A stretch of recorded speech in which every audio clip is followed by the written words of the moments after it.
Hey folks, AJaytheCEO here, and in this video I'm going to be fixing something that a subscriber actually helped me and educated me on, so let's go.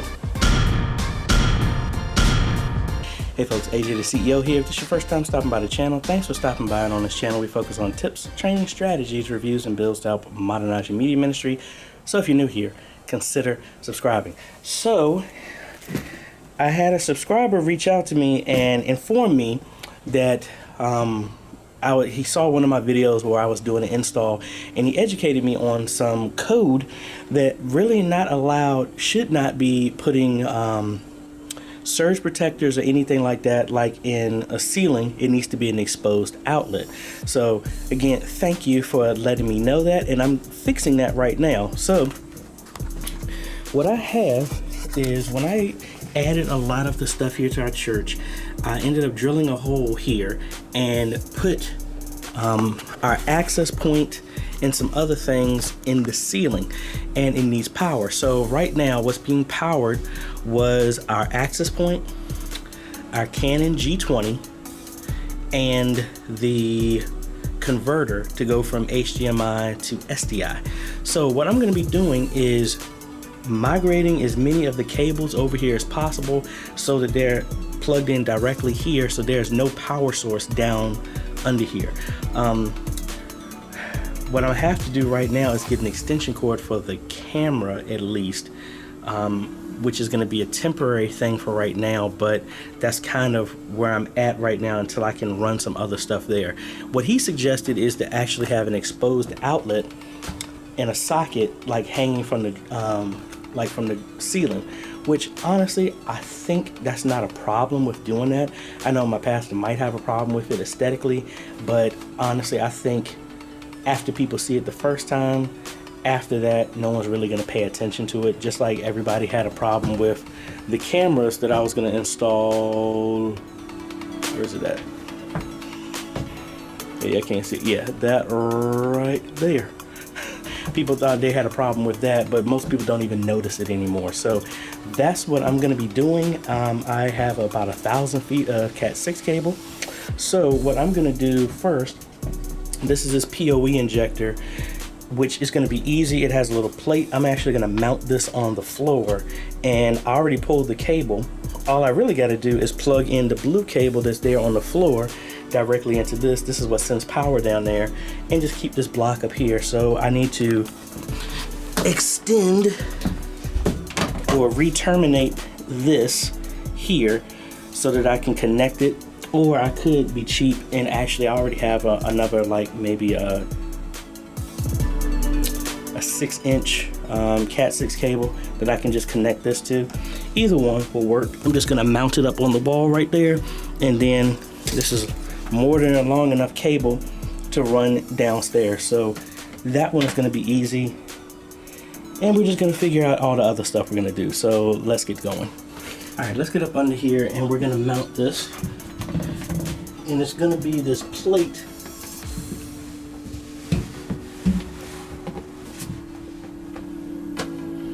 Where it is, just had it.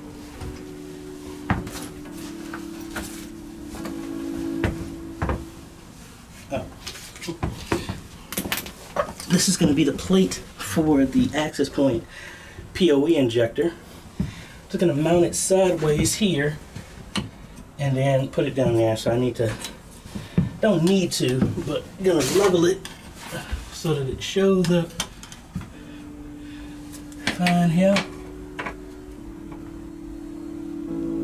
Alright, that's level.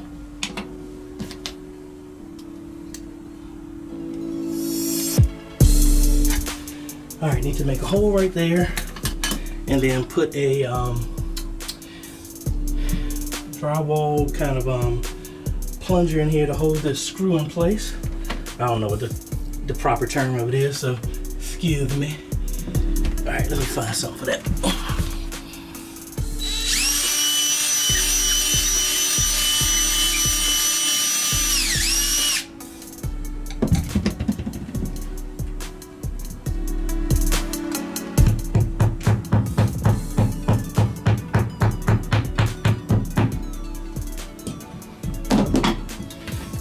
Alright, so now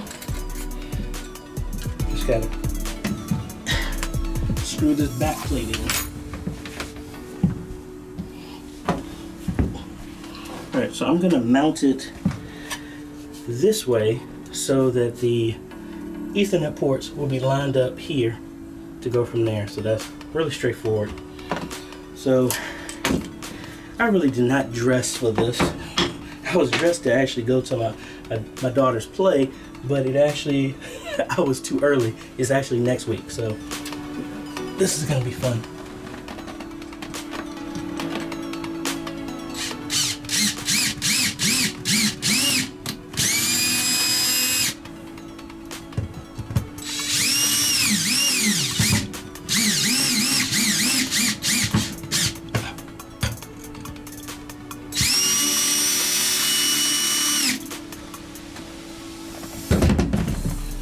Alright, that was easy. Alright, so we're just gonna go ahead and mount that, and there we go. Now, I'm not gonna shorten these cables. I'm just gonna pull them down a little bit under the floor and feed all the extra down there.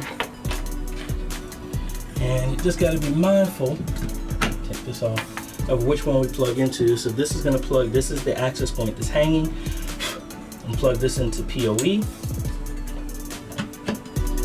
Alright, and I got some staples. I might staple this down so that people, but again, you see how I'm up under here. It's not like anybody's going to get in here, but just want to tack it down possibly. Alright, let's plug this in.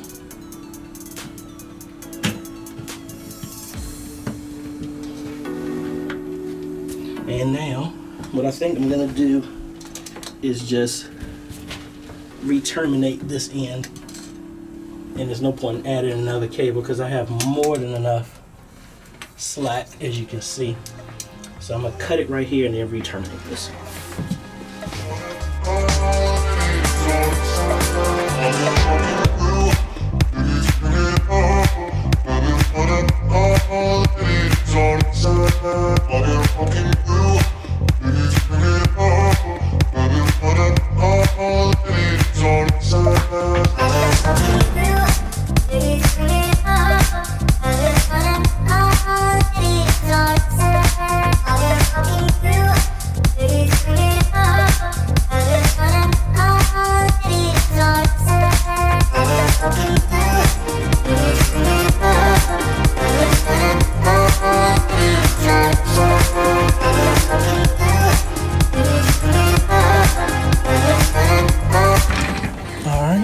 Go ahead and hook this up.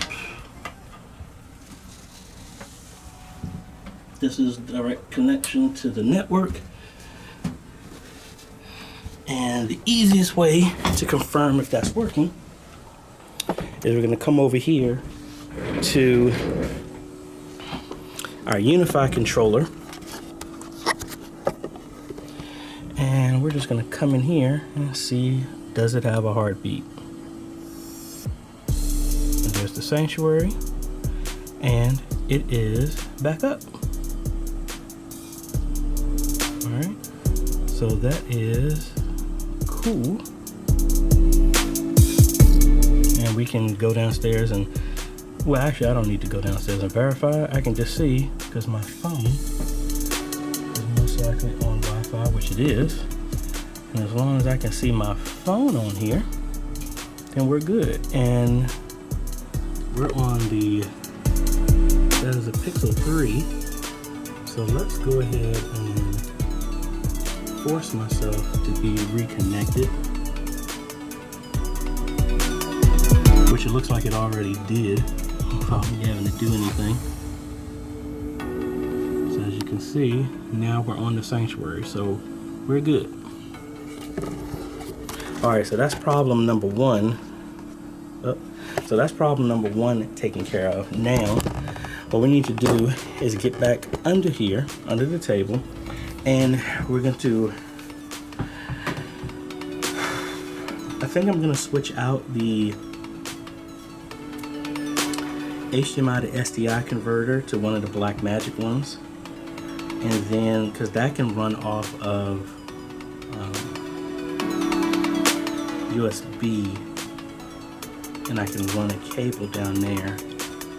Mainly just thinking about a way to remove the surge protector that's under there. So let's see what else we can do.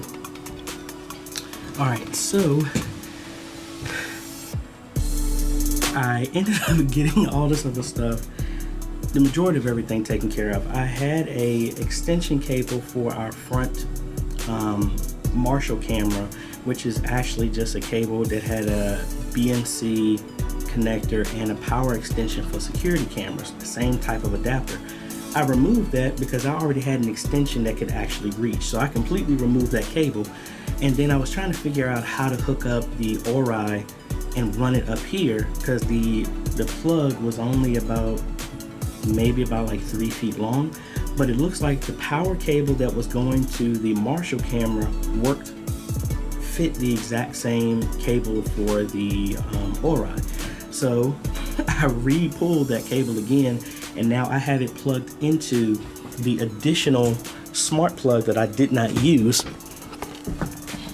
when I originally had this set up. So the bottom is what's connecting the ORI now, and I updated that on the Casa app, so now it will shut off and on just like it already was operating. And now I have a free smart plug that I'm trying to figure out what I'm going to use this for.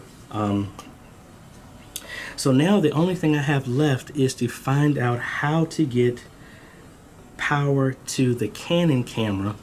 I might see if I can get an extension cable that can run that distance for the cable.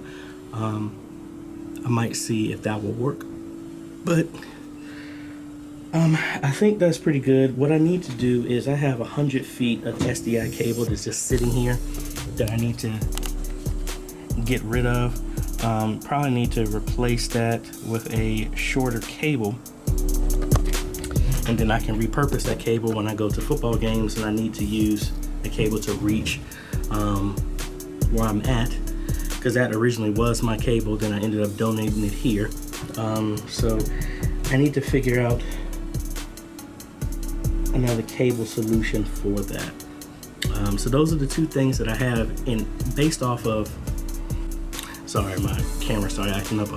So based off of those two things, that's literally the only thing I have left, and then I can get rid of that surge protector that's under this booth, so I can be in compliance with what the subscriber that suggested that to me, informed me about that, and regulations and policies and stuff like that. Now I have to do the same thing over at Good Shepherd, which honestly I think that's going to be a lot easier, because I already have an extension cable there. I only had the surge protector there for when a projector was going to be installed, which I think they're changing their plans. They actually contacted me to actually go about putting some big screen TVs instead of a super pricey projector. So we'll be revisiting that. So I think that would make that easier to do. Or, I mean, well, honestly, I think that is the option I'm going to do, because pulling that cable, because we've already closed up all the drywall, I don't really want to dig through that again and cut holes and to re-pull everything. I think that may be the way, but if we do have to, I'll have to just get some Romex sheathed in metal, and then pull it, and then have to put an outlet on the other end. So really don't want to do that, but if that's what we got to do, that's what we got to do. So let me do some research, and that's about it. So I guess this will be more of a vlog, because I haven't really done one in a while, because I've been doing all these other videos. And also I have a bunch of videos coming up, because some people have requested a bunch of things. I've had somebody want me to do a breakdown of the Bible trivia stuff that we're going to be doing again, and they want to try that at their church, which I am more than happy to help them with that. And I have another person that asked for some help with Proclaim, as well as someone else had a 3-monitor setup using Easy Worship, and they wanted me to go through that with them. So we got a lot of videos coming up. Make sure y'all stand by. And then also, if you need any help on any of this stuff, I have a link in the description that you can hit me up for a consultation. We can schedule some stuff out and help you out. And then don't forget, we still have the early bird registration going on with the Church Live Streaming 101 that will give you everything that you need from beginning to end on how to live stream professionally, all the way from getting started, having absolutely nothing, all the way up to how do you actually run a service and a good workflow. So again, link below. Its registration is going to launch on January 1st, and for early bird registration there is a code that I will, if you sign up on there, I will send you a code for that, and just be on the lookout. So again, thank you. This is AJ. We'll see you on the next video later.